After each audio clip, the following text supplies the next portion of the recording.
ఇలా చేసుకున్నాము. ఫస్ట్ రోజు వచ్చేసి శైలాపుత్రి అంటే అమ్మవారు ఆవు మీద కూర్చొని ఉంటుంది. తను వచ్చేసి ప్రెగ్నెంట్. ఇలా చేసుకున్నాము ఇంట్లో పూజ.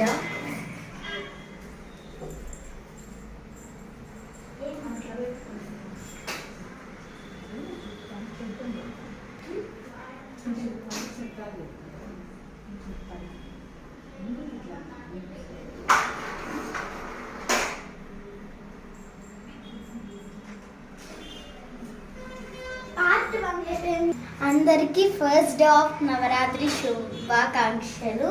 మీ ఇంట్లో మీరు ఎలా చేసుకున్నారు కామెంట్లో చెప్పండి ప్లీజ్. నైట్ అయితే మేము తొలి షర్ట్ని సింపుల్గా రెడీ చేసుకున్నాము. మా ఇంటి దగ్గర అయితే లిఫ్ట్ అప్పుడే పెట్టారు.